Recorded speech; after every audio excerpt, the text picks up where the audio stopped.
What time is it when the elephant sits on a fence? Go on. It's time to fix the fence.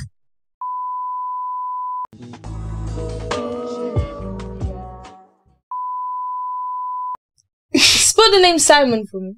Simon. You know, okay. Spell the name Simone for me. Simone. So why isn't adding E change the whole name? I don't know. Why has it gone from Simon to Simone? I don't know. Because you don't even pronounce the E in Simone. Simon. Interesting.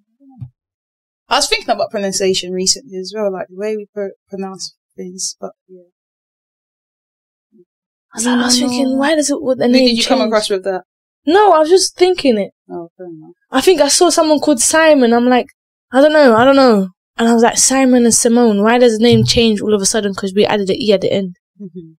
Did you make sure your little grass are in there, yeah? My little what? Your little tree grass in the frame. Yeah. Okay, cool.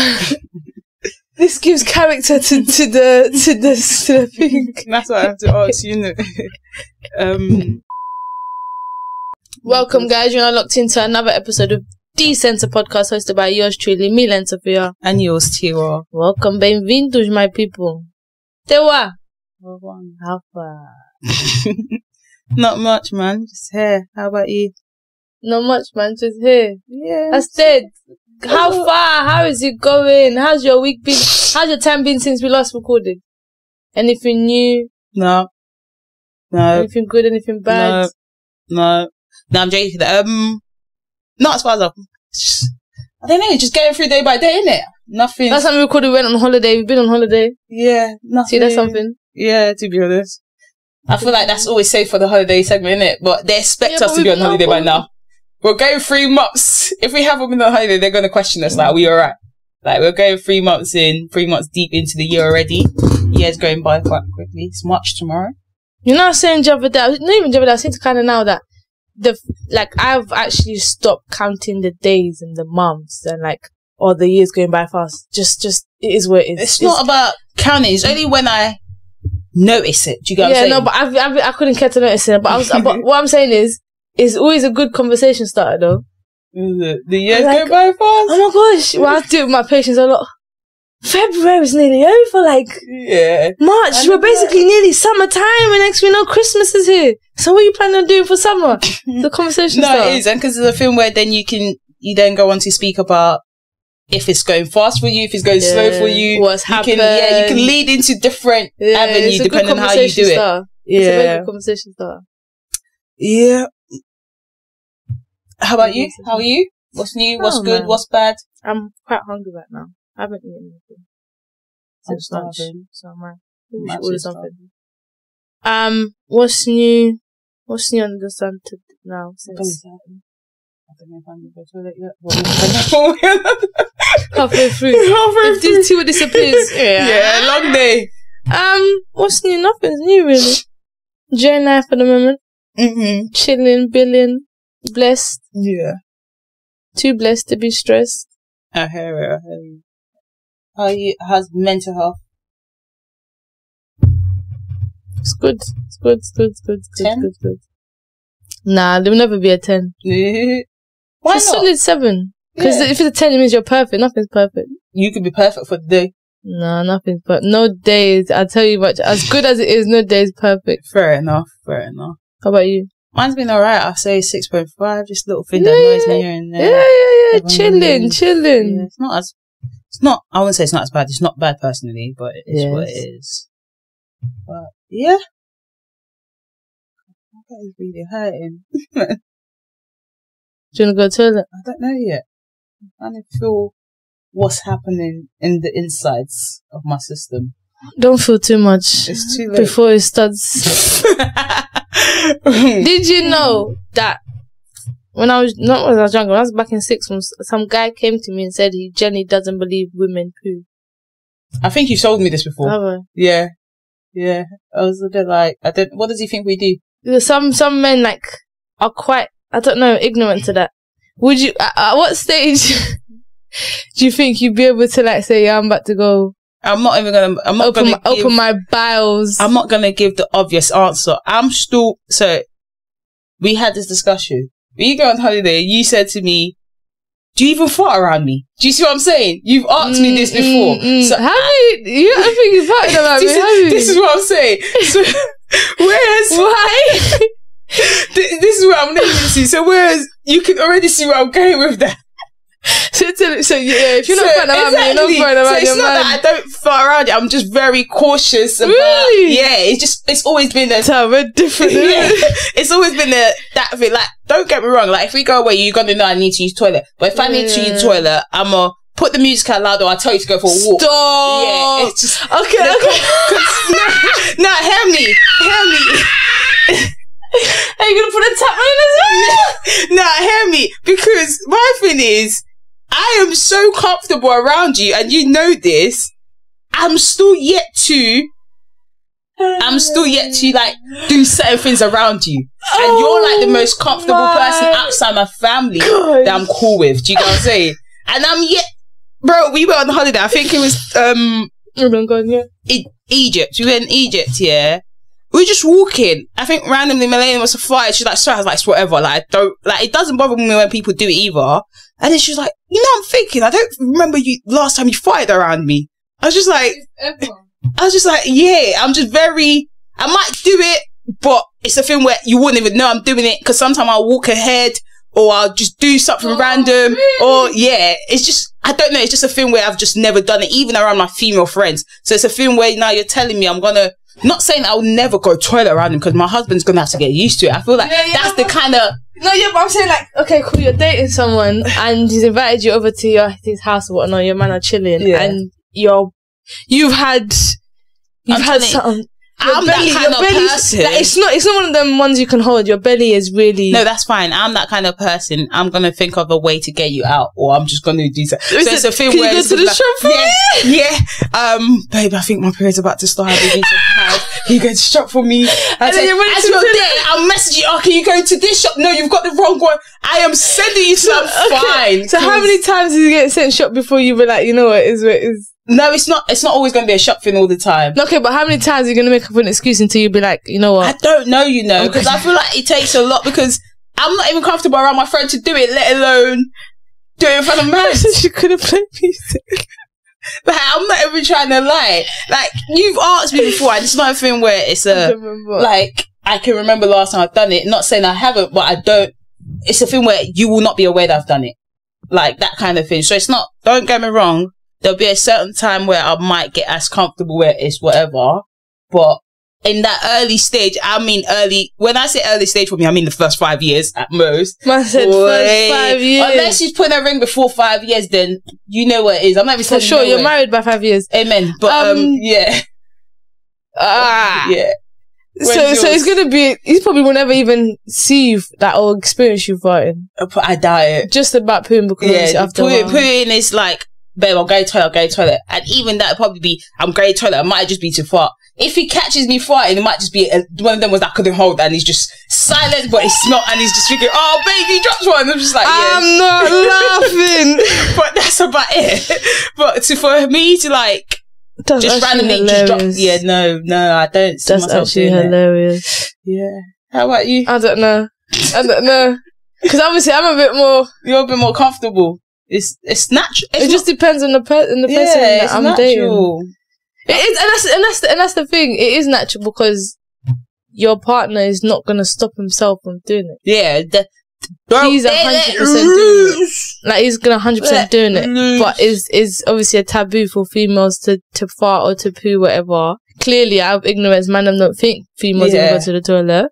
Human nature, we have to empty our bowels.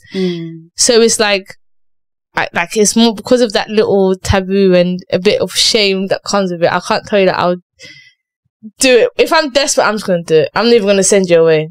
But if I can hold it, then I'll wait till I get home. Exactly. And it's not even that thing. With me, it's always been, I'm just comfortable. Please. Even like with family friends where I'm really like, family friends that I'm really close to, like, there should be no reason why I can't go toilet and stuff. I still wouldn't to a certain point. So if I gotta go, my guy. See, the reason being, when I stayed at yours, the only reason then is when I started, because I was like, bro, we went out, the food we ate was horrible. Oh yeah, when we were Wingstop. Yeah, bruh. Those wings finished us. Bruh. Luckily, it was a thing where we didn't have to go to the toilet at the same time, luckily, because if that was the case, it's game over. But that was that kind of night where you now go to the toilet, I'm not even I need to go to the toilet, my belly's hurting, and that's just it. Whereas that kind of situation is like, yo, you need to understand where I'm coming from. I have no choice or option anymore.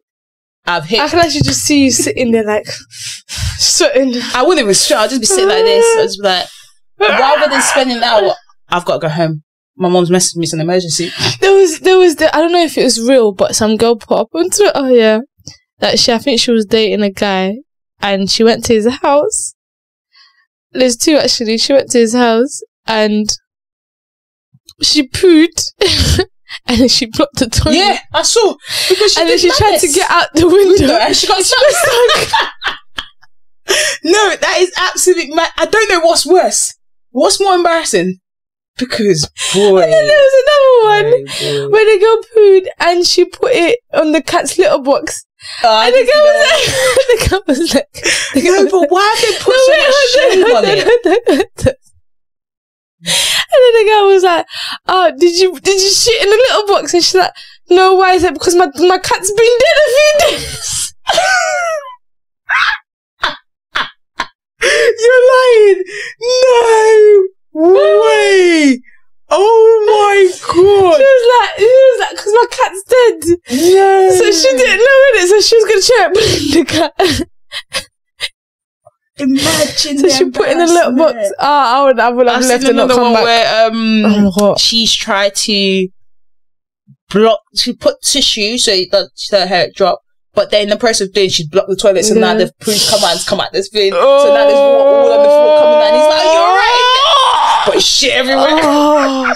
You see, right? But we shouldn't have to go for all of this.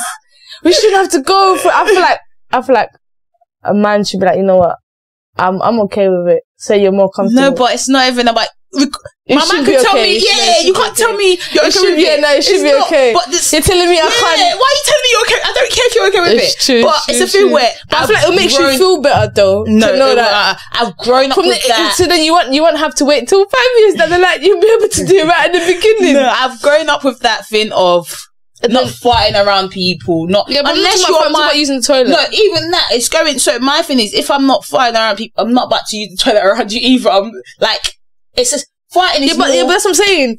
If you're told from the jump, like, it's calm, like, it's okay. Sister, open your bowels. Don't hold it. You'd have bowel problems. You do blood the same unless you are my brothers and my mothers. Okay, me because you ain't holding out. Then no. That's actually so funny. I'm girls actually go through it, bro. No.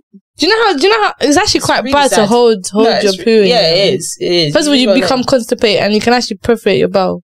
Yeah. And that's tough. It's a long day. It is tough.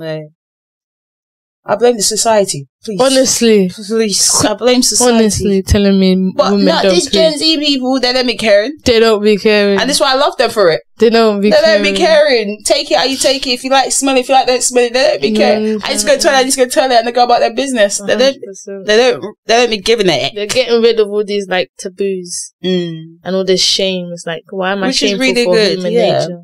Natural occurrences. Yeah. What's it, 5 years? Listen. I don't think 5 years. I don't think it'll be that late for me, but it will definitely not be too early. Listen, like I said, by God's grace, there's a ring on there before 5 years. No, but you'll be married within 5 years. Amen. But it's a thing where I will go toilet around you. But I'm not going, maybe for a few months starting, probably avoid going around you. After a while, I could give it a heck. Because at the end of the day, this is now my house. This is now my comfort. I can't feel uncomfortable going toilet. Do you see what I'm saying? I'm not going back to my mum's house and be like, this is home. I'm just here to use the toilet. This is not my home. So. I just need to quickly run a quick errand, baby. I'll be back. Unless my mum is that you've gone to my mum's house. And before, by God's grace, there's not going to be that situation. But imagine I'm trying to go and I'm so desperate. I'm not even going to make it there. I'm probably going to have to use the public toilet. So how far she lives. I might not even make it to where she lives. So, listen. Fun facts, riddle. Oh yeah, shit. I totally forgot. My funny fact is crocodiles can't stick out their tongues. Never actually realised I thought about that. Crocodiles can't stick their tongues out. Interesting. Never actually realised I thought about that. Riddle from last episode is set me to vibrate when you want some alone time with me. What am I?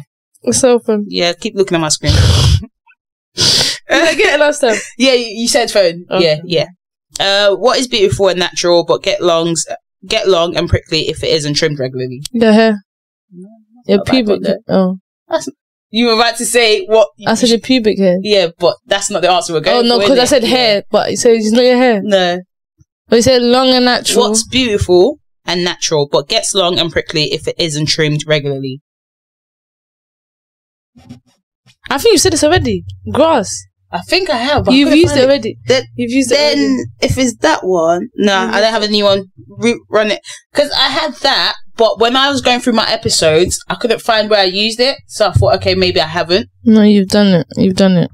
Yeah. I'll insert a new one somewhere. I can't think right now, and I don't have my phone on me to be searching. Do I have a riddle for you? For them? Go on. Maybe we could do an easy one.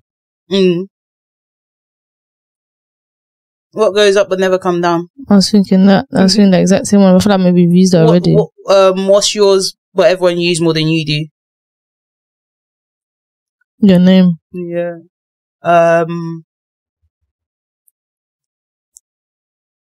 You start on 4. This is like a joke one. I like this one. Go on. What time is it when the elephant sits on a fence? Go on. It's time to fix the fence.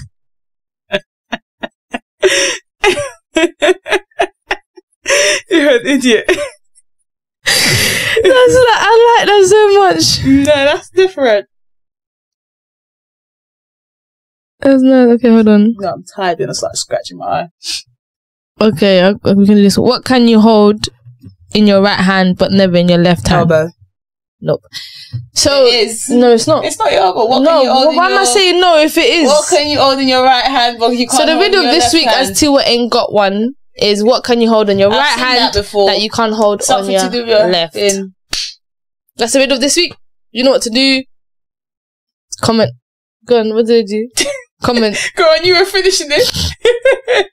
Send us the answer to the riddle. Yeah. This is why we always stick to what we do. Well, you didn't come prepared this time, did you? I'm not mad that you came with it, so I just said finish it. I'm not mad at it. Finish it. Finish what you started, sis. You can't be mad at something like that. Why would we? Yeah. Oh, long day. Someone that didn't have a job today, home today. Do you know what I was thinking? Why do we get so tired even on our day off? Because you're up. I hate when people do that. You didn't do anything when you're tired. Because I've been awake. Okay. I've been awake. Yeah, but it's not even a fact of, okay, cool, you had errands to run. I'm just saying in general. So I'll be up. I will not leave if I'm leaving my bed, no, because you're awake. And I'm tired. Because you have to understand, you're awake. It's not like you're sleeping. Of course you're going to get tired. It's like saying, okay, if I'm at home for 38 hours, I shouldn't be tired. You're going to be tired because you have to go to sleep. Yeah, but it's like... Because you're awake. Your body... You might not have done anything, but your cells have worked hard. Your brain is working. Your body's on work mode. Tired on a work day. Like, I understand tired whenever you're tired. How about that? Because you stay being tired. Because I was like, I understand tired on work day, that kind of thing, but tired, like... Yeah, if you're tired, you're tired. Yeah, because I was just like, I'm tired. Especially days I'm not working, I'm tired. I'm awake. How about that? That's tiring enough, being awake. How about that? I told you I had a dream about my speakers working. Because since we've been back, a week plus now, all I've been doing is dreaming. For the past 7 days. Yeah, at least... You've been having a few dreams. At least, like... When we first came back, the first 5 days was back to back to back. Then Saturday we took a break. Sunday we said okay. Monday we said today's Tuesday. Do you remember them Monday? No, I remember. They say that you only remember about 10%, if that, of your dreams. Yeah. I remember people who were in it. I remember weird ones and one that was scary. The ones that happened on Wednesday, Thursday. You just know that you dreamt. I just know I dreamt something. The one that happened today, because it was today, it was like a thing where my speakers weren't working. In the dream, my speakers weren't working because something to do with my red ones that I had was connected to the black one. It was just a mess. Do you see what I'm saying? So when I turned off the red one and disconnected completely off the red one, my black one started working. I woke up to reality. The black one's still not working. None of the speakers. I don't have the red one anymore. The black speaker's still not working. I'm just thinking, damn, I have to buy new speakers. Like, I have to firm it. And I was just there like, yeah, but if anyone can bust in JBL speakers, please and thank you. Or you can fix it, because, yeah. Just manual ones. I guess. But what kind of dream? Give me one of the dreams. I know you got proposed in one of the dreams. Who did you get proposed by? Stay out of my business. That's what we're doing. I like your outfit. Where's your outfit from? That's what we're doing. Okay, cool. You made my belly start hurting. I can show you. My outfit. Oh, you made my belly start hurting again. My belly was settling down, Milene. My outfit's faint. It's a friend of a friend's merch. No, because you started it. I came in peacefully. All I asked you is who proposed to you in the dream. Why? I don't know who proposed to you in the dream. You don't know who proposed to me. I don't know who your friend of friends is. Who's your friend of friends? Who's your friends of friends? So I saw something on Instagram the other day, yeah.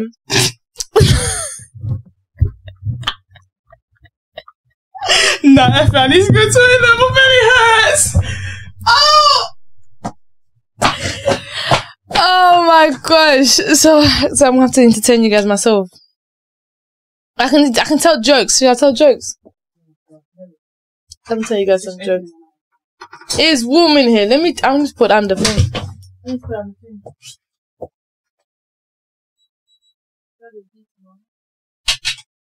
It gets cold. Winter time.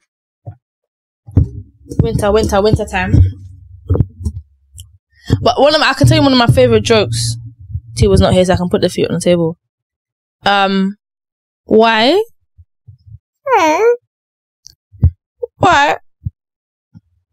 Why did the blonde tiptoe past the medicine cabinet?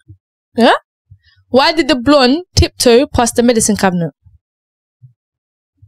Because she didn't want to wake up the sleeping pills.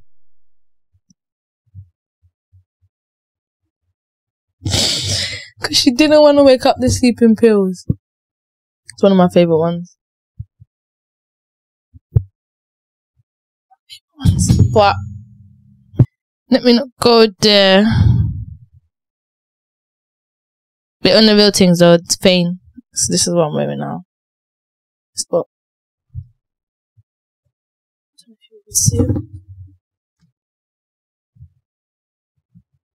Something like that. It's quite nice. Very nice. So go and get it. Instagram. It's Fayn. PHAYN. On a serious thing.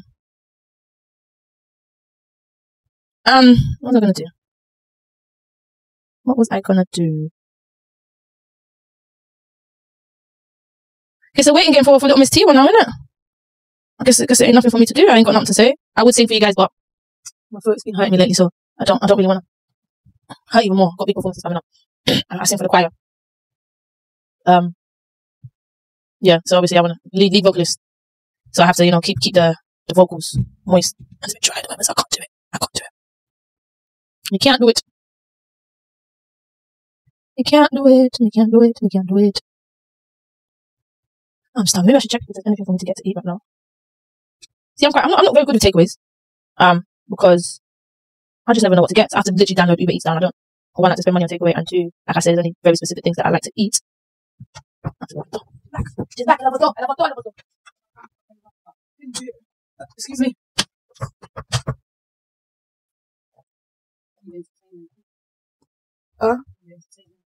Yeah. I tried to. I got writer's blocks. So I couldn't entertain them anymore. So I just downloaded Uber Eats. So I tried to see if I could find something to eat. I didn't think it was gonna be. It was quick. Bro, I got there, I just had to fart. So I just went to the toilet, I really washed my hand and came out. So you couldn't fart here? No, it felt like it was trapped. Like, it felt like I needed to go to the toilet. So I can't play that risk. I let it go. Now I have to change your whole outfit. Please and thank you. Okay. But anyway, you were saying you found something on Insta. Yeah, roll your eyes, whatever. I can't remember what I found on Insta. Okay, man, that's what you said. Did I? Yeah, just before I stepped out, you said I found something on Insta. Or I came across something, whatever. I came across something on Insta. That's what you said. Did I? Oh, I can't remember. I don't remember coming across something on Insta. That was very, very quick. Less than 5 minutes. You make me sick. Are you sure? Yeah. No. We got video evidence. We do. We'll check after, but I can't remember. I don't remember saying that. You know what it is? I have things in my head, but I forget by the time I get here. I said the same thing as well. And do you know what it is? I was thinking to myself, I said, we have really good conversation off cameras, but it's so peak if it gets on cameras at the same time. Yeah. No, but we're talking about your dreams. On a serious thing. On a serious thing. Don't play with me. No, on a serious thing. One of them was really weird. One of them was that I went back home. Okay, going back to the proposal thing, I'm not going to say anything. Okay. But I did ask you whether you accepted the proposal or not. No, so here's the thing. So you see how... Because they say... Yeah, because they say you shouldn't accept it. I think we've had this conversation before. But you see how... You see how I was trying to get the merch and stuff, and someone messaged me saying they saw our thing. She was in it. So I was so confused. Like, she saw what? Saw my email. The person that yeah, okay. So she was in it. So but they say that when you usually, if you like come across someone on that day, or you speak to someone, they can pop up on your dreams. It's whoever's 2 words. Yeah, it's enough. It's enough. Clearly? It's enough for it to come up in your dreams. But the other one, I hadn't spoken through at all the whole day. Not one part. With the one that proposed? Yeah. Didn't have a conversation. You make me sick. Why is your face like that? Fix your face. Let go of your laugh and fix your face. But why did they say that? Obviously, to go into detail, they say that not to propose is like an African it's thing, like, because if you accept, you're saying you're getting married to a demon. Yeah, you're basically getting married in a different realm. Yeah, that's what they say. So, and they say not to eat when you're. Yeah, they tell you not to do a lot of things, please. Because then you're getting, you're... I can't control what I'm doing in there. And then if you're having like wet dreams as well, you're having sex with demons. That's what they're saying. That's what they say. Well, we have no proof, or let alone no thing. But so the proposal happened, but I can't tell you what led up to it or what happened after. The proposal happened. I saw that person. It just didn't add up, because that person looked like they were getting proposed to as well. Yeah, it was weird. So I was there like, this is very weird. And then I kind of went into a different phase of the dream, and that was it. I didn't accept nothing before anyone come tell me anything. I didn't accept nothing. You can't accept anything. Because when I first came across that, obviously not accepting food or not accepting proposals, like I start thinking about the dreams I've had, and I've never actually eaten in my dream. Or accepted, I've been proposed to, and then all of a sudden I'm married, but I've never said yes. Like, I've never actually said yes to a proposal. I've never eaten in my dream, as far as I'm aware. Yeah, that's what I'm saying. As far as I'm aware, as far as what I can remember. Yeah. Been proposed to quite a few times in my dreams. Yeah. But I've never actually said that time. I've never actually said yes or anything like that. Like, every time I get proposed to, then there is a block of like something. I get into different. Like, I've never actually said yes. I've never said no. That kind of thing. And I've had like dreams of people dying. Yeah. In my dreams, like where like the recent one that I had on Monday, that one's quite scary. I was telling one of my friends, and he was like, "You better start praying." You know, you tell your mothers, start telling you start praying, especially because it's like something I'm looking to do, or I'm looking to go somewhere, and I'm going with the people it happened with. It was a thing where it was like. Yeah, it was like, you better stop praying. Well, like, they in the plane or something like that? No, like, so I get to a location, some people find out I get to the location, then they tell other people, so like my security is breached, people come in. Coming like, you're MI5 or something. So the security is breached, like my safety has been breached, people come in, you said it's been compromised. Close family, friends get stabbed, someone gets shot, and like they were dead in it, and it's a thing where the location it happens is somewhere I'm looking to go. The people in it is the people I'm looking to go with. So that one there is a bit more. I kind of remember that one. It's a bit more. Oh, this is too close to home for it to be happening. That kind of thing. So it's like, you best start getting into prayers, that kind of thing. And hope to. Yeah. Have you ever made dreams up? Before I fall asleep. What do you mean? Like, you know, because I feel like there's a difference between having a dream. Yeah. And then making up a fake scenario in your bed. So in your head, sorry. So obviously, if I'm really tired, then by the time I close my eyes, I'm falling asleep, right? Yeah. But if I'm just about to lie down, the time has come for me to sleep. I know I'm a little bit tired. I have to make up a fake story, a fake scenario in my head for me to fall asleep. What? Like, listen, I don't know if it's weird, but I literally have to sit there. Can you give examples of scenarios? Okay, so in my dreams, I'm a music producer. So like, with my fake scenario, my job. Stop. Okay, cool. This used to be a passion. Okay, I used to actually enjoy making music. In my dream, I'm a top. Stop. Because your dreams are only your dreams until you put action to it. So you don't know. Watch me become big producer. Sorry. But yeah, in my dreams, I'm a music producer. So sometimes before I fall asleep, like I make scenarios of me just making music for like big artists, and then I'm making money from it, like good money, like. You started off one of them is like I was making music. So like, yeah, I make up a whole life that is completely different, like a whole different life. And then obviously different, and I change it depending on who's in my time. So maybe like I change it. Let's say you might be in it here and there, or I alter it. So then I'm still in my dreams or in my fake scenario, I've still met Brenda Lewis. So in this fake scenario, I've still gone to London South Bank to do nursing, but I'm also a music producer. So I'm a very much part-time nurse, but I'm also a music producer. I can still be able to meet you guys, but I've got money now, music producer. I've got penthouse type yard type thing. And then like my first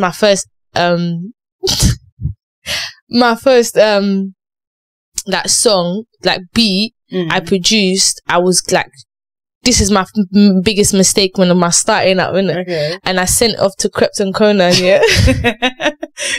And then like, not to them specifically, but to like their team. And they used my beat, but they didn't like, they didn't give me my money. Yeah. But I was like, I couldn't do anything because I gave it to them. It's not like I gave them a sample. I gave them the thing, and then I didn't, there's no contract, there's nothing. So I was like, okay, that's that was the initial of how I went wrong, how I went left. And then after, that's when I started doing, okay, I have to make sure if I'm sending out, I'm just sending out a small sample so they can hear the song, so not the full thing, so they can't steal it from me. Then after the second one I made a song for Drake. I made a beat for Drake. And he gave me peace for it. So you became rich? That's how I started it. But in my dream, my father is rich. So in this fake scenario, like I got daddy's money in it, but obviously I don't use daddy's money because obviously the music producer did that thing, and then my dad lives in Chicago. So I'm telling you, like in my dream, I'm born and bred in Cape Verde, so I'm born in Cape Verde. Obviously then we move up to Chicago. The childhood is tough. Like obviously mum and dad are still together, and then like they split up, but it was a good split up. So obviously it's all cordial, but my mum moved down to England. I stayed out with my dad for a bit, went to school there, got into a bit of trouble in school, had to come stay down here with my mum. My mum down here, London, the States? No, down here. My mum's living in South Woodford in the F-off house like that. That's how it is. She's in Southwood with a big ass house, swimming pool, everything.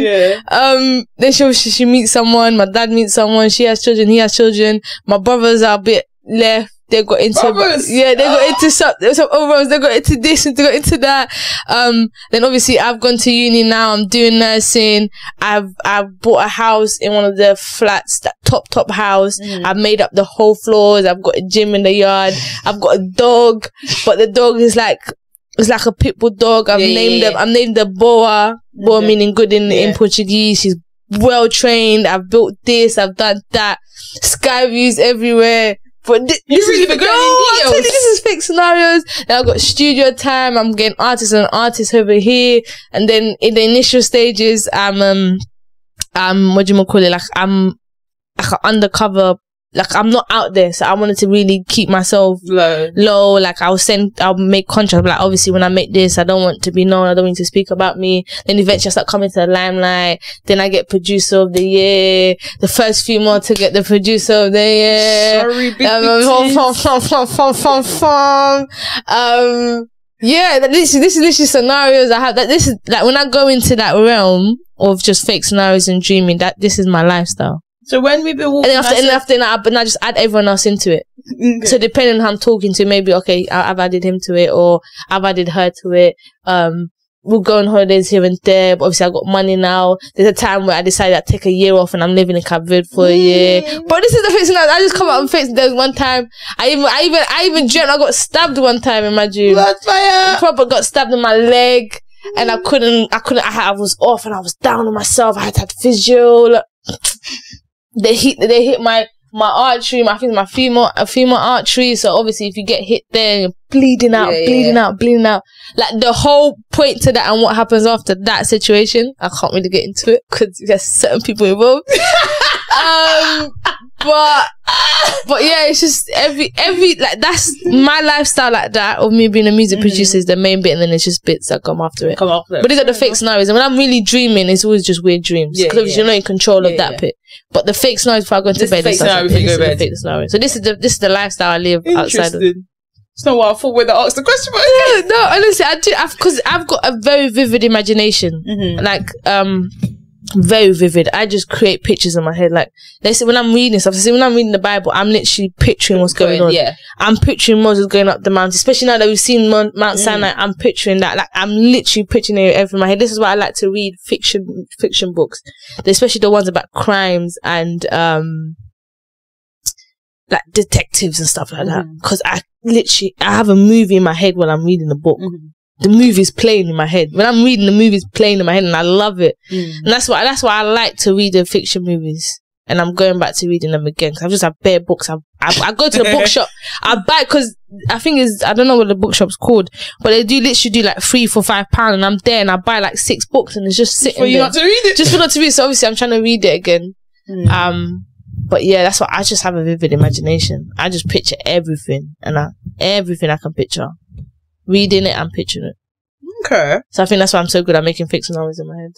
Very. This is why when I asked you, you said, yeah, I'm just in deep thoughts. That's what you're doing? That's what I'm doing. When I'm in deep thoughts, like I'm just... because I remember, I don't know what we'd be doing, be like, I'm just in deep thoughts. I'm just in deep thoughts. Because you said, do I ever have like a party in my head? Oh yeah. And like more 9 times out of 10, if I'm very quiet, I'm just in deep thought. It's either I'm just made up a scenario in my head, or I'm just thinking about something that's happened, and I'm just like,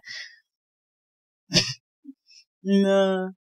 Speaking of music in my head, this morning I woke up going to work. Yeah, there was nothing playing, but it felt like all my music was like, and it felt as loud as my AirPods. And then in the middle of the road, I just hear beep. I said me again for the second time. You nearly got a hit. I'm gonna go, but this time my man's driving on the wrong side of the road. Why is it driving? Because so you see, like when you're going to the station in mine, if you go through the back, that road kind of joins. But like if you go really sharp, you can be in the tube. But the lanes are very clear. Like it's very obvious what side you should be on. He's driving on the wrong side of the road, and he beeps at me. I just turn my head because I'm thinking. I could hear the car coming because it was like, I know there's no music in my head, but music is playing. But I know the car wasn't that close. When it beat, the car was that close to my leg. I said, first of all, it beats me. I looked at it, I said, you're in the middle of the wrong road. It's too early for this. You're in the wrong lane. Don't beep at me. And he just screwed me and drove away. I was just thinking, what is going on? It's really 7 o'clock. So when you went onto the road, did you look both ways? No, I knew the car was coming. Because when I got into the road, I could hear the car coming. So I slowed. Didn't look. No? You see no, but why in the wrong road? No, because listen.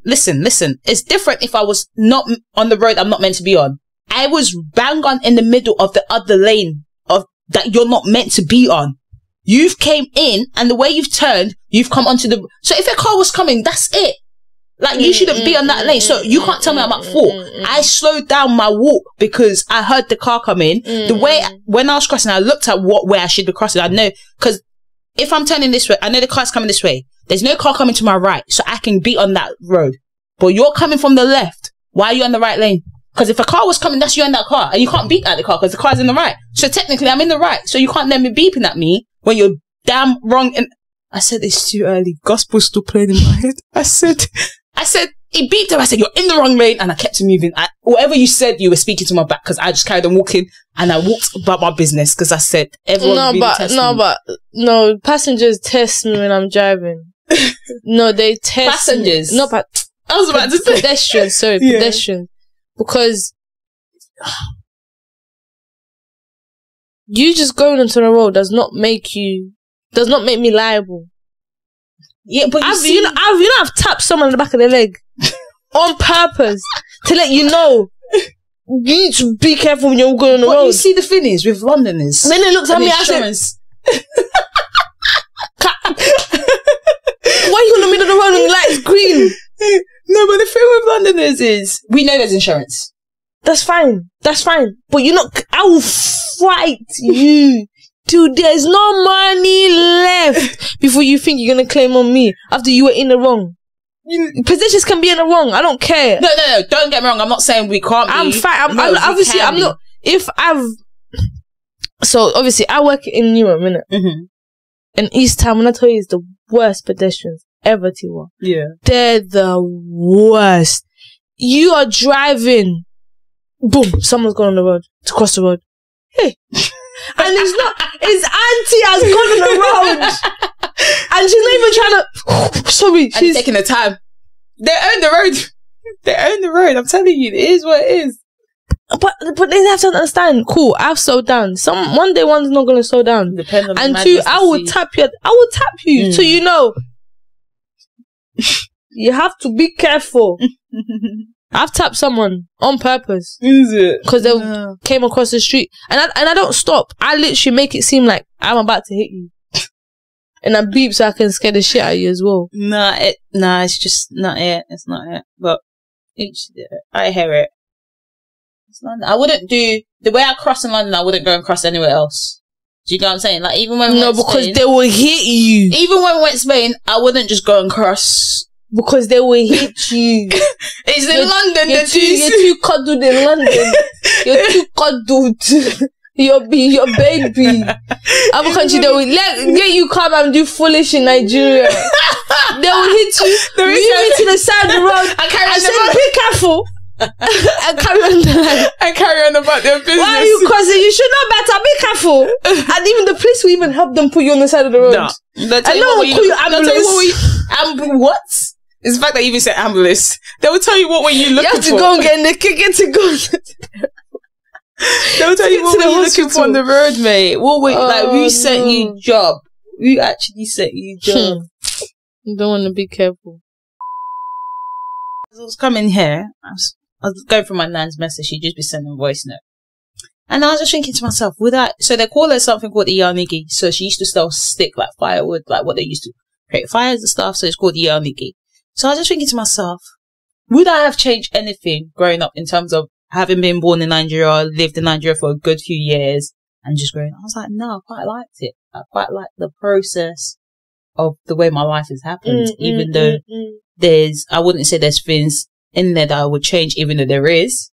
But, I have a saying that everything happens for a reason. But it's that kind of thing. If I could, I wouldn't change it just due to the relationship I have with a lot of people. If I felt like if I didn't grow up there, I wouldn't have a good relationship with my family back home. Yeah. Or even like that cousin. They just, to me, you lot are just annoying, you lot are jarring, that kind of thing. But having grown up, having seen what we had to do, you see how, what was I carrying? And he was like, you can't put it on your head. Oh, the bag. So, yeah, I had to. Been experienced doing that.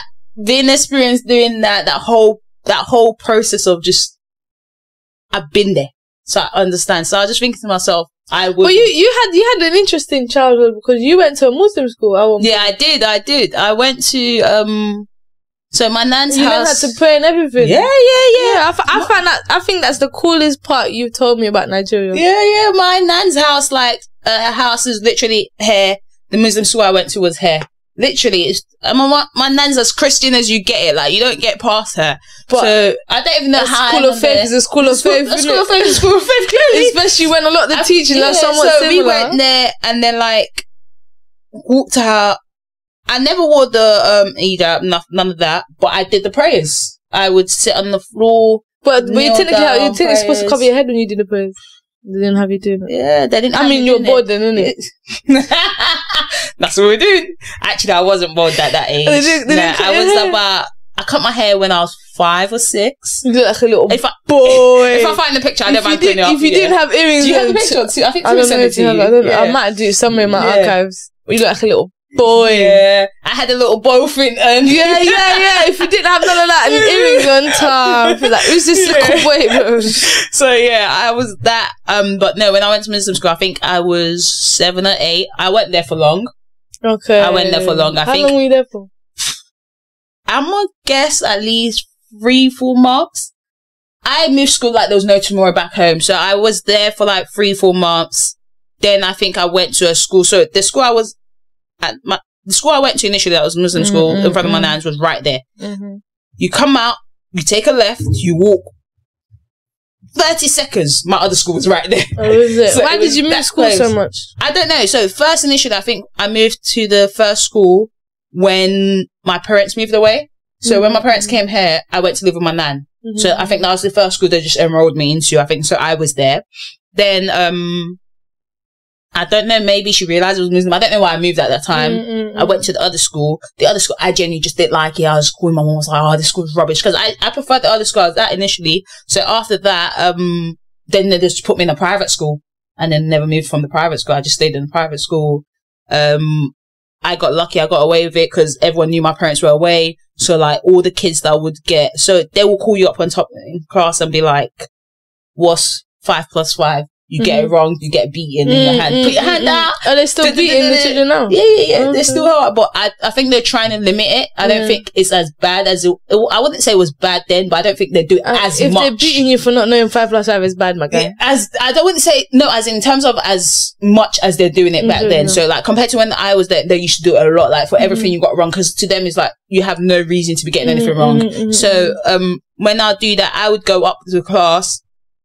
And they'll ask me a question and I'll just be like, yeah, whatever. I never used to get beat because my parents were always coming back with gifts. They always come back from London and they always used to just give the teachers money and like. So how long were you there? Obviously, I don't want to put your life out. No, that's all right. How long were you in Nigeria for without your parents? I couldn't say. I actually couldn't say. I can't remember too tough. I don't think it was that long. At most, I'll probably say 3 years at most, or even less than that. Because I think I've probably gone to my nan's at 6, 7, and then I was in London either before I was 9 or 8 because I did year 4 here. So at most, no more than 3 years off what I can remember.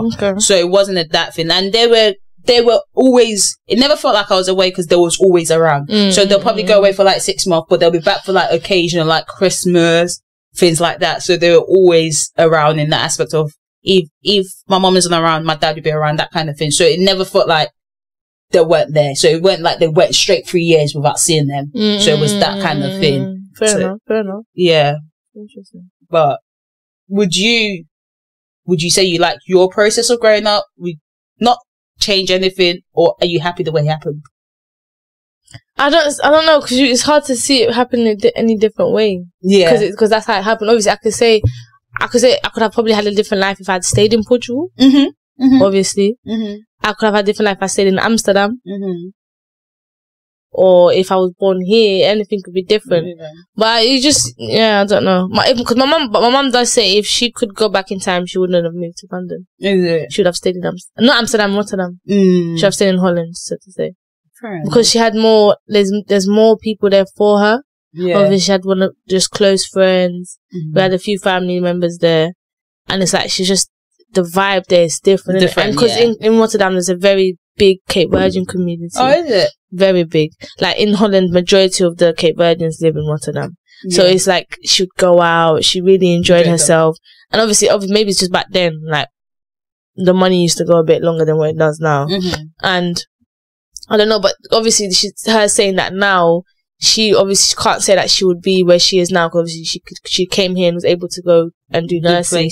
And I don't think she said she don't think she would have pursued university if she had stayed in Rotterdam. So everything that's generally happened for a reason. It fell in place. It did, indeed. And I don't think I'd be doing what I do or be where I'm at now.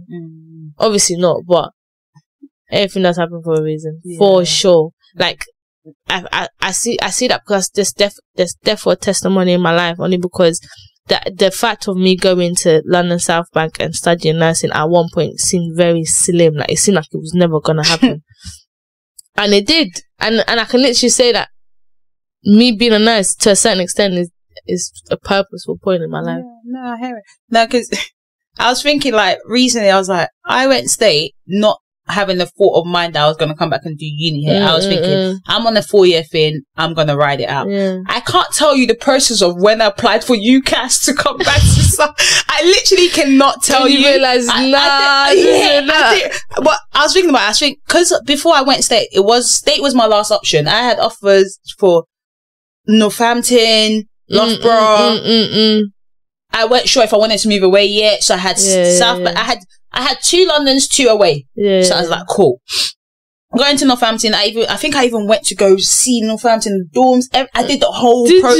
If I tell you my process, I did the whole process. I said, cool. Then I got the offer to state. I said, all right, I'll go in States instead. Forget all this. I said, I'm going States, especially the fact that everyone's being paid for. All I had to do was my flights. I said, what? I'm going States instead. Having gotten there, started off this. I got there now, being given a new coach. I say, it's about to be long. Not the one that recruited me. If it was the one that recruited me, so here's the thing. If I had the coach that recruited me, I don't think I would have gone South Bank in the weirdest way ever.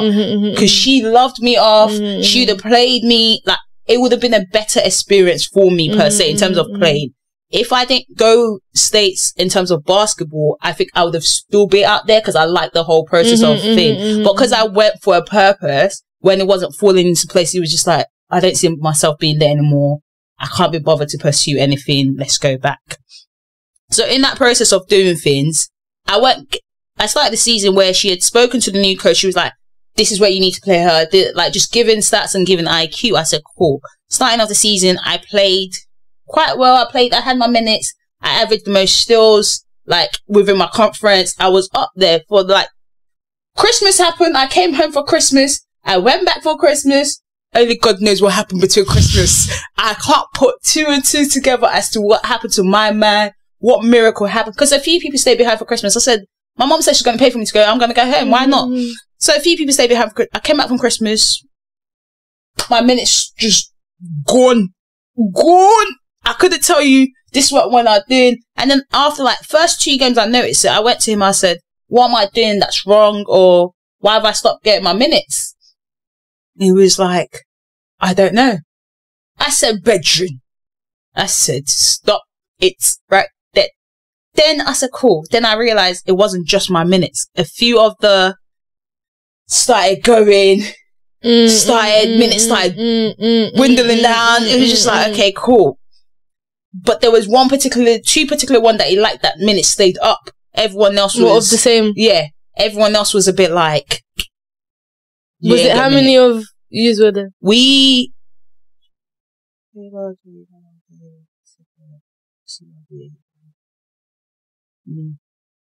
8 out of 14.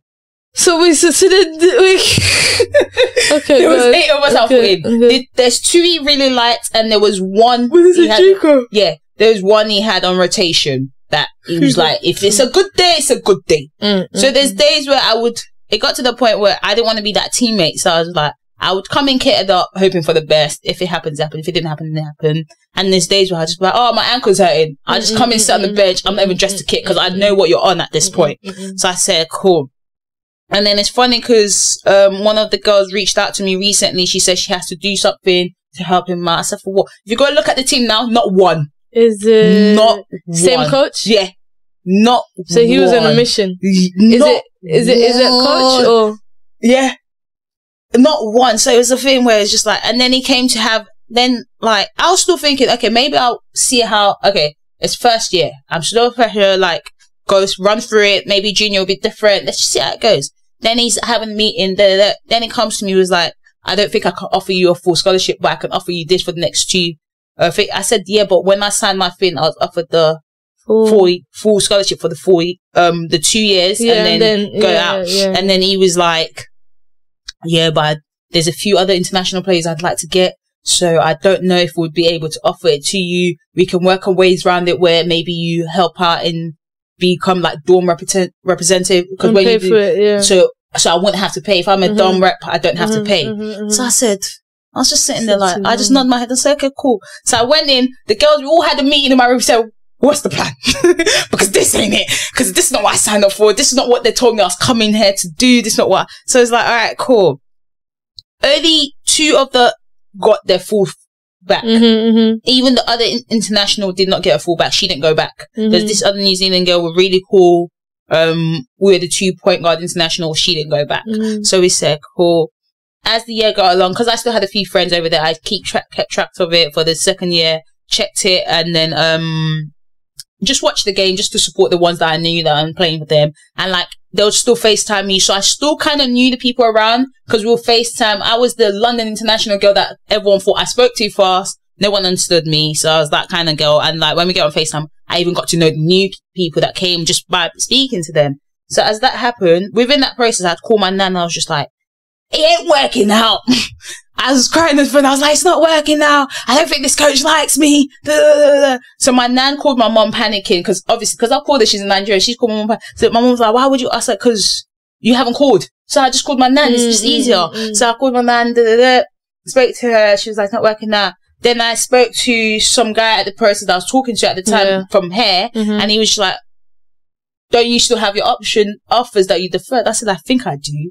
I went on to UCAS, started processing it, but I said to myself, because I've lived away, I don't want to live away from home. I can't, like, financially, I didn't go through anything financially when I was out there, because in States, I was given allowance. So I didn't need my mom's money, but here and there, it was still like, if I want to go outside the allowance, I would ask them for the money.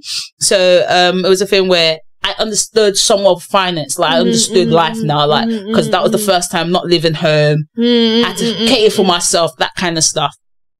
I had to cater for myself to even buying a kettle. That's when I knew, so I was like, okay, cool. Then, came back, I said, I'm not moving back. I said, I'm not moving out. I've had the experience already. I thought if I moved out the house, I'm going to start going out, because I never went out. I went to one party. One party in State, and the other time they were always begging me, and maybe because I didn't like being around a lot of this people, they just smoked and I just didn't like being around it. So at first I thought I did things, but as I grew up and I thought being by myself, I realized I still didn't like it. It didn't matter who was around me by myself still didn't like it. So I was like, okay, cool, not my vibe. The one party I went to, I was basically forced to go because one of the girls was really cool. I said, yeah, let's do it. Barely caught me, unless it was like a team thing. Even that, I'm there for 10-20 minutes and I'm out my business. So it got to a point they stopped inviting me unless they knew I was coming, or if it was being done in my dorm, which I didn't mind. So I was like, cool. So I looked through it. E started applying. I think E might have even wrote my personal statement. I can't tell you what happened. All I knew is I came back, they told me I had the offer, because I came back early May. They told me I had an offer for South Bank. I said, cool. I went to South Bank.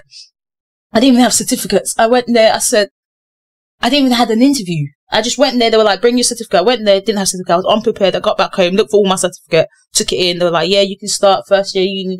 I said, yeah, cool. But that American story is actually very much true for a lot of people than for not many. But it's weird because even when I decided to come back, I got offered a D2 NCAA thing. And you didn't take them. But because the offer came out of nowhere. It caught me off guard. So I got an offer for a D2 in Virginia, which caught me off guard. So I was thinking, I haven't been getting minutes. How did it work? The coach that initially recruited me, she was still based in the school. She just didn't coach the basketball team. She was putting in work from behind, whereas I didn't know this. So when the offer came in, I said, swear, like full ride? No, that's the problem. That's why it's expensive. No, but all they wanted me to pay was $5,000. At the time, that's nice. It was so last minute for my parents that they were like, there's no way to go around it. But it was a thing where they were like, is either you accept it and we can't defer it, because if you're not going to play, we don't know what's going to happen within that year of where you're out and stuff. And then was like, we can only cover, so it came as 10, but they were like, if you work as this, even only doing certain hours, you only have to work one night shift that will take off 5.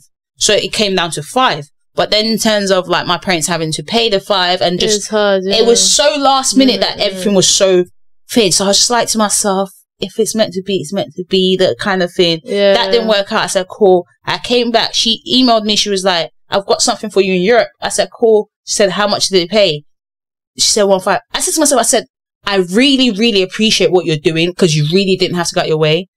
But I'm getting that doing my part-time. So it's just like, I'm sorry. I can't. And like, just after the fact of coming back home, that basketball thing, just please and thank you. I just didn't want to do it anymore. I just enjoy playing for fun. That's my only fitness kind of thing I do that I enjoy doing. So I just kind of left it at that, and I didn't want to pursue anything anymore. I was just like, so. That's a realization for a lot of basketballers. Yeah. More basketballers than people like to admit, because a lot of us, especially growing up playing basketball, when you go to the academies, we're really fed stories of this American lifestyle. Because even me, I had the opportunity to a certain extent to go, and I was so distraught when I wasn't able to go. I was like, I need to go. I want to go to America. I want to go play the basketball. I want to go do this. Like, I must. Like, I was absolutely devastated. And then obviously, because you're young, innit? That's what you know. I went to a basketball academy. All I knew was basketball, eat, live. You know what I mean? Eat, drink, everything's basketball. So it's like, the only next step now is to go and play basketball in America. Everyone's going. All my friends are going. Like, why am I not going? And you start to realize, I think obviously now I'm realizing it's like, it just wasn't meant to be. A lot, I wouldn't say a lot of people, but many people go out there and it's the worst experience, and it's mentally, it's draining. It was mentally and it's draining. Tough. And then when I did play basketball, the times I played basketball, I didn't exactly enjoy myself 100%. So I feel like if I did go out to America, I'll just be. You'd have come back as well. I probably. It probably would have been very hard, but it is what it is. It prepares you for different styles of life. Yeah, it does. But yeah, who knows? Where are you going? Who knows? I don't know. No, I'm just saying, but who knows what could have been? No, you're right, because I guess that idea of that American story is only a success story for like the bare minimum, 0.01%, especially if you're coming from it as an international. Is the success story is low out in America, but obviously people come and find success out here, back home and everything, and it's beautiful to see. Yeah, but I was going to say, in terms of like, especially the fact that you went to an academy, it's thrown in your face. That's what I'm saying. It wasn't in my. We're living in different life. Like, there's one of me right now is in my bed.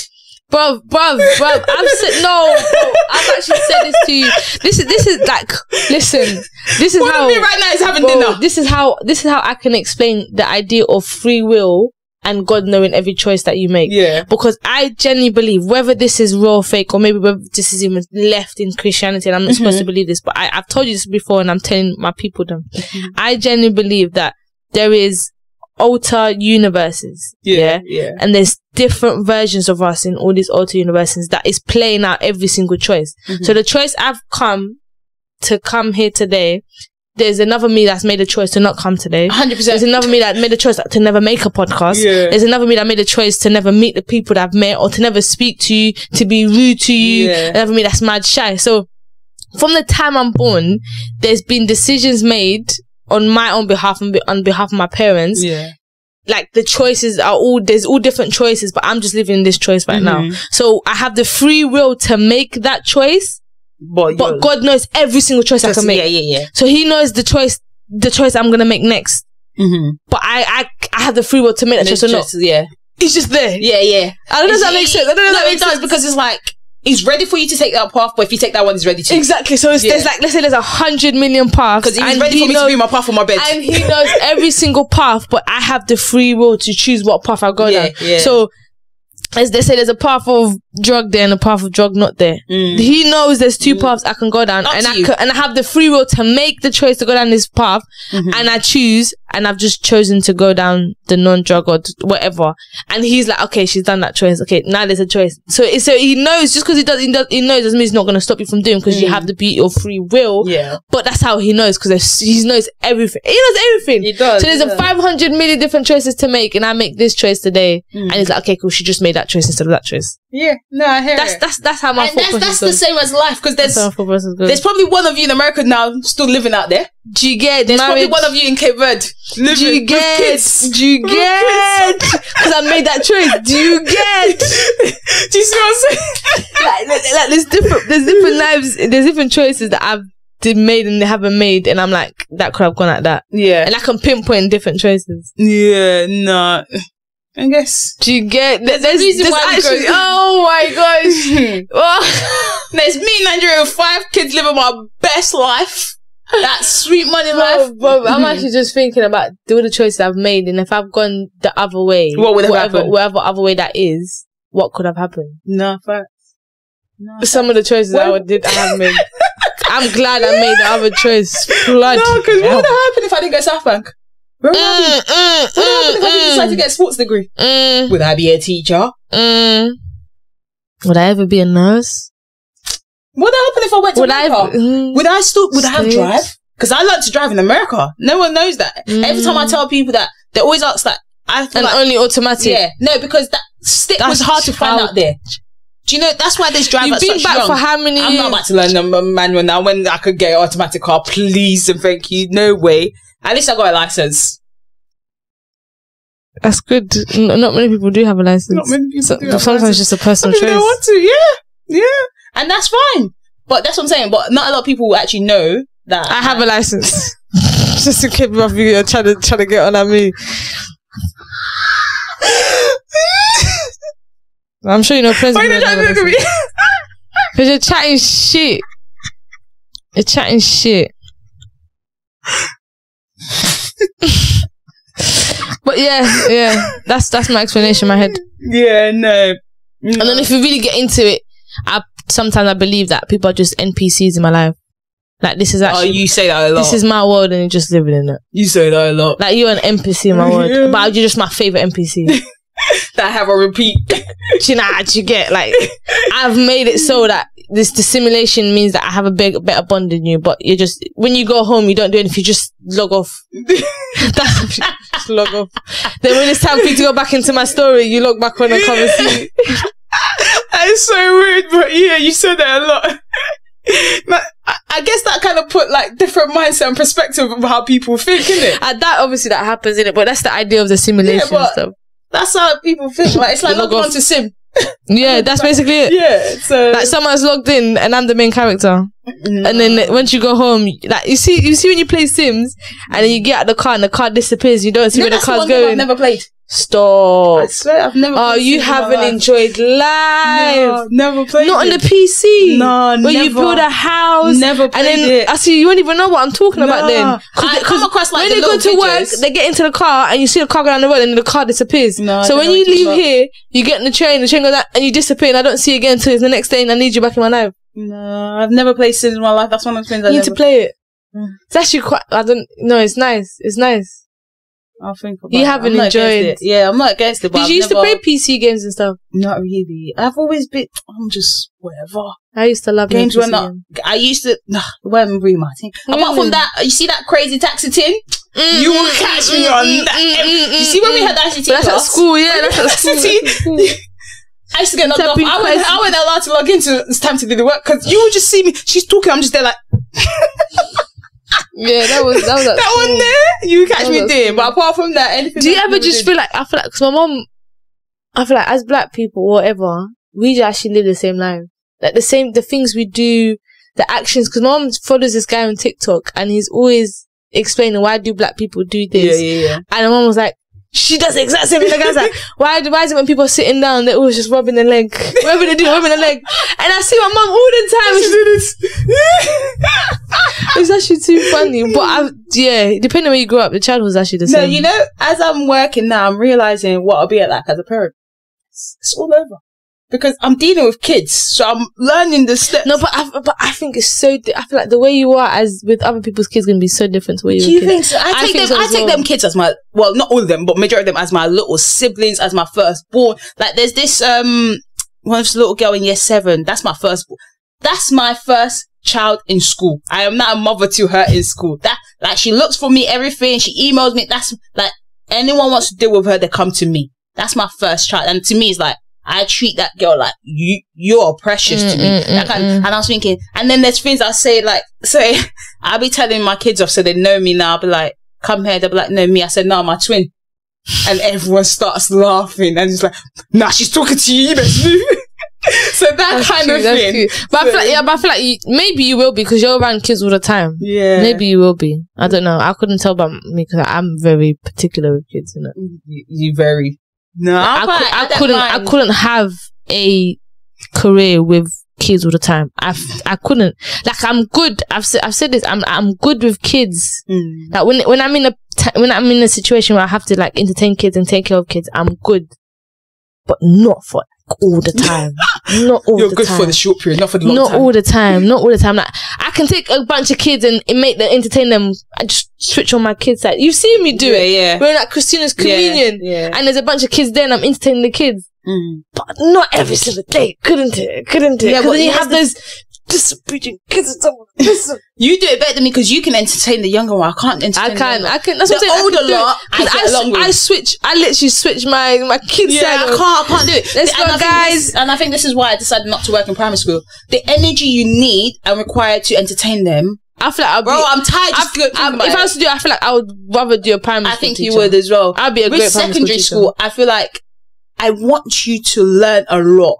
Primary, I can't entertain you. I can't, my head hurts. I can. And then you see all that, you like all that DIY yeah, making stuff. I could. That's what I'm saying. I could do it. And this is where I don't know. This is where we know where each other will come in handy at what age of the kids. It's true. We know where we will come in handy. You see, like, Lewis's son. For now, it's fine. As you get into secondary school, come meet me. We're best friends. Because I know how I'm going to deal with you. Because I have my little brother. I treat my little brother the way I treat my kids at school. And I have that thing. Because I will sit my kids down and be like, how are you today? How's your mental health? What have you not liked about today? How can you do? Do you need a safe space? I will sit. That's beautiful. That's me and you. That's beautiful. And that's what I do with them. So like we don't really have a rest relationship. I just said, okay. For us to get a relationship, you need to tell me what you need from me and I'll give you what I can. That's beautiful. Do you need a safe space? Yes, Miss, I do. What kind of safe space do you need? Do you need one where you need 5 minutes to yourself or 5 minutes to talk? She was like, I might need a bit of both, just depends on my mood. Okay, I'm going to give you 2 cards. When you need one to talk, you hold this card up. You're and when you need one to be quiet, when you need one you don't want to talk and you want to just be left alone to sit in the room, you hold this one up. I said, I would really appreciate that. And she just started crying. So I gave her 2 cards. She put this one up. I said, cool. And we left it at that. And it's that kind of thing where I can speak to you and that. Them little kids, what's a safe space? Oh, please. Nah. See? That's when you come in. That's because they don't need a safe space, but they don't even know what's going on. They just want to, because the thing is, they'll be able to tell you if they're bad, if they're upset. But I don't know. The older you get, the harder it is for you to express emotions. Yeah, but the thing is, with young kids, they're gonna cry when they're upset. They're gonna cry. They're gonna tell you what's going on. My kids know when I'm upset. I will come in. They'll be like, Miss is not in the mood today, so fix up. So it's a thing where them little kids, they give it. If you had the worst day, no, I need you to entertain me 24/7. Whereas I've gone in today, I've gone in with the year 7s, but it was bad timing. I've had a student that's been bad. You're my last class. This is exactly what I said. Yo, get your book out, read for the first 5 minutes. I'll deal with you after. One of them just said, Miss, how's your day been? Damn. I said, it's been alright. Miss, are you sure? Yeah. I said, why? You don't seem yourself. I said, you don't worry about it. Just let anyone try me. Okay. As we started, half an hour detention, I'll see you after school. Thank you very much. That's half an hour. After the second one, everyone patting up. You see them after school? I will not be... You think I'm staying around for 30 minutes? After detention, I didn't sit detention. senior leads do. I just set it for you to go and see it. But I have to go and see you to tell you why you got this detention, so you have an understanding, which I really like. So I'll be like, after school, you've got half an hour. You've got, by the third one, no one's getting another one at the end of the day. And then, Miss, have a very good day. I hope it gets better. Thank you very much. So they always test the temperature with me when they come in. If I come in and I make, good morning, guys, I'm all doing, they know it's a good day. We're about to have a good. If I come in, books out. Yeah, but you need to be able to put aside your emotions. But it's not the kids. No, but here's the thing: you're still gonna have a fun lesson. It's just that the what I would let slide that you shouldn't be doing is what. So like usually I'll be like, oh, don't do that. Rather than don't do that, it's a demerit, which is a detention. So it's not a thing where I'm just picking on you. It's a thing where I would let it slide if it was cool. And but it's one of them. Obviously, it was cool.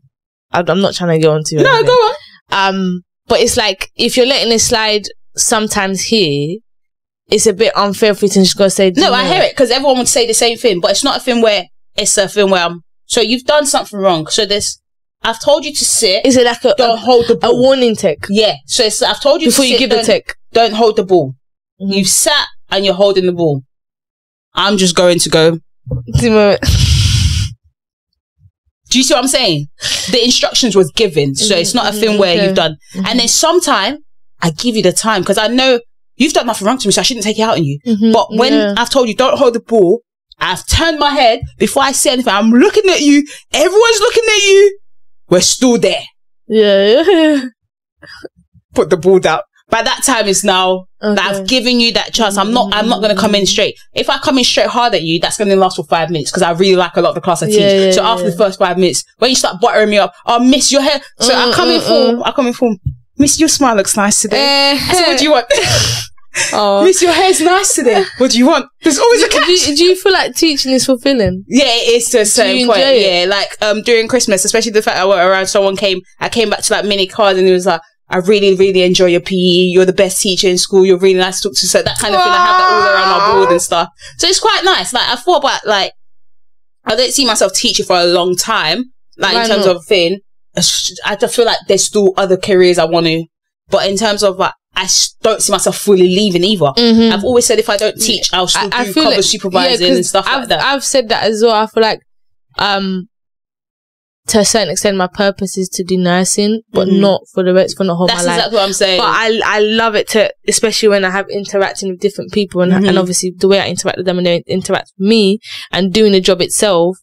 From young, I've always wanted to do something that's helping people. So I would never not do nursing, but I'll do like an agency. And that's exactly what I'm saying. And the only reason why, if I don't do teaching, that's why in my dreams I'm still a nurse and a music producer. There's a lot of back things that they don't tell you going into a lot of things. Like with nursing, they don't tell you like a lot of the writing still you do. I didn't realize you do that much right. Do you know what I'm saying? They don't tell you like with the teaching, they don't tell you the amount of assessment you do. So in terms of me stepping down, it's because so it's like you enjoy the teaching with the kids, the actual proactivity and even part, but not the behind the scenes stuff. Yeah. And I enjoy the fact that I know like with certain students, even though it shouldn't be, they have a safe zone with me. So they will be the most disrespectful to other teachers. As soon as I walk in, the whole dynamic change. But there's boundaries there though, isn't it? Yeah, they know the lip. Like the minute they I hear it. So it's a thing where like there's a year 7 class that on report. What they're doing, every teacher want them to come observe that class because they will not do whatever they do in other class in my class. So I will walk into their lesson, the whole persona change. Now everyone's quiet, everyone's sitting up. I have a thing for sitting up. So if you're not sitting up, everyone's sitting up with the books open and I'm just walking around quietly with my laptop like this and I walk out. So they think I'm gone. As I've taken, so I go about my business, I do what I need to do. But in but the back work is where I was like, no.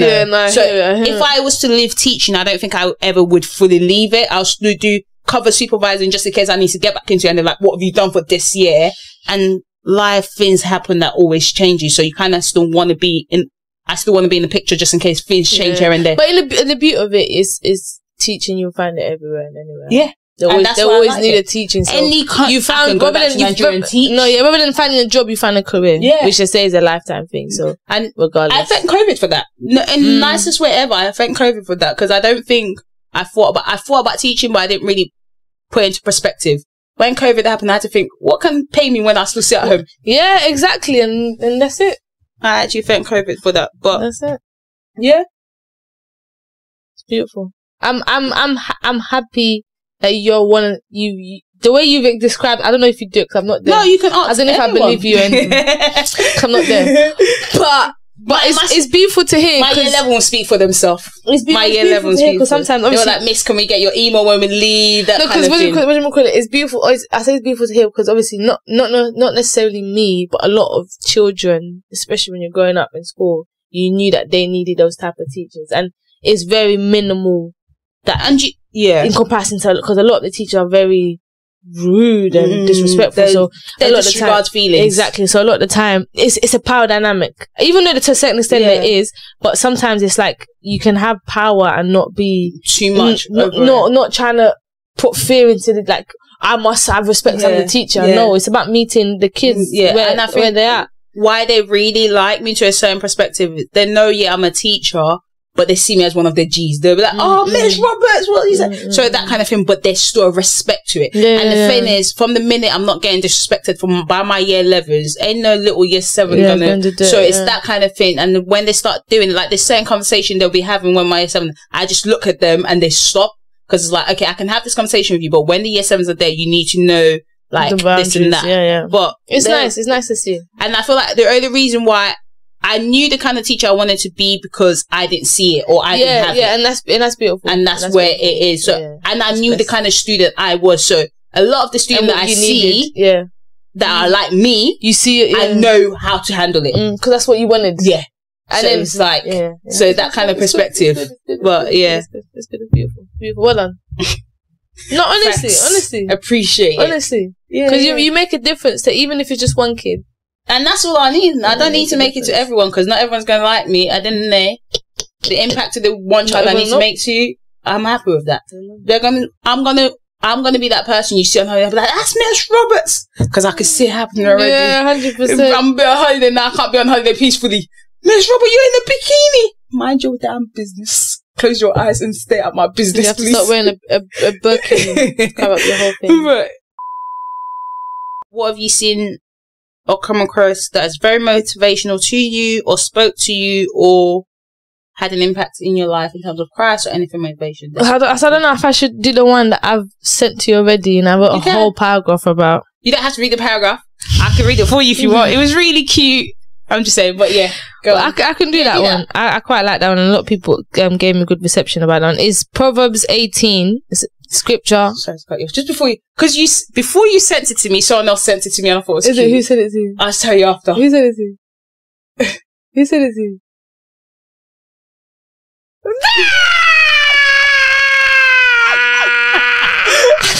But he didn't put no paragraph. He just sent it to me, and I just thought it was cute. I'm kidding. Let me not say anything else. No, go. Because we'll go back and forth, and I will be the one. Let's not do this. And I'll be the one to get drawn out. So let me not. Right, behave.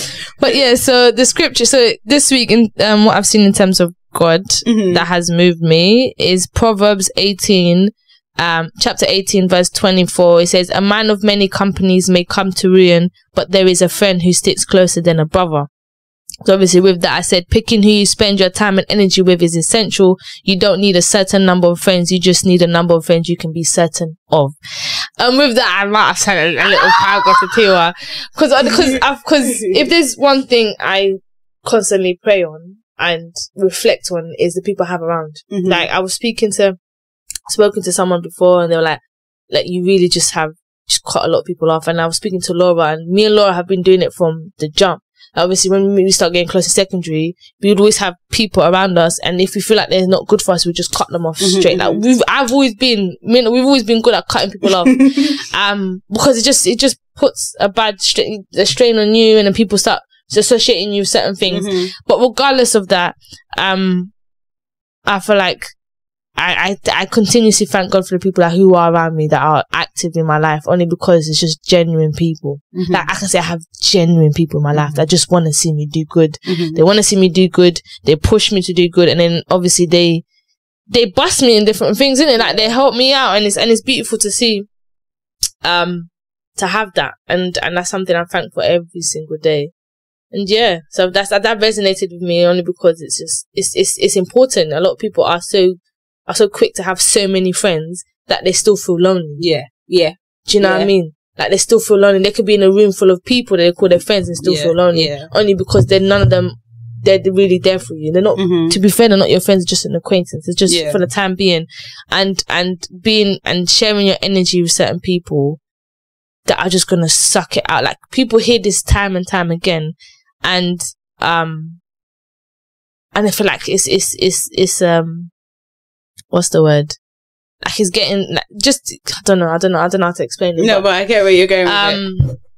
Yeah, getting told time again, make sure you know who you're chilling with, or they're gonna drain your energy. It's all fun and games, but once you're in it and you experience it proper and realize, like, I was bad then because the people I was around, like, the energy I had taken out of me. There was no one really there comforting me. Like, I didn't have anyone I could be vulnerable to, even though I'm not vulnerable to anyone now, but I know I've got that. And it's beautiful. And it's having this certain amount of people that you can genuinely count on and really go to. It's a breath of fresh air. Yeah. Because there's only so much. Obviously, God is there and is the center of everything, but He obviously gives you people so that, you know, you can have that immediate response. So yeah, said let's all come together. Yeah, that spoke to me, and I sent that to you specifically because it's funny because basically in all what you said is you were favored by the people surrounded by you. Someone said that to me recently, and I said exactly, because you choose. You choose, and it's beautiful that I've been chosen. I love that you've been favored by the people around you. I love that because everyone has to be chosen. Yeah, someone said that recently because she was like, have you not realized people or different scenario you've come across has played a little role in your life? Yeah. So now now you're favored by the people around you, where it's a thing where you rarely see the bad, it's all the good now. So I said, I like that. We only pray for more goodness. Yeah. We only pray for more goodness. And the prayer of God, take away those who are not good for you is a real prayer. Praying hard, it's a real prayer. It's the season of praying for the next 40 days. Remember? But I'm just saying that prayer is a real prayer. You pray that 100%. Prayer and you start realizing, you start seeing things you didn't even expect, or you were blinded by, like you weren't seeing before, and out of nowhere you're starting to see things. Yeah, fix it up. You start seeing things, but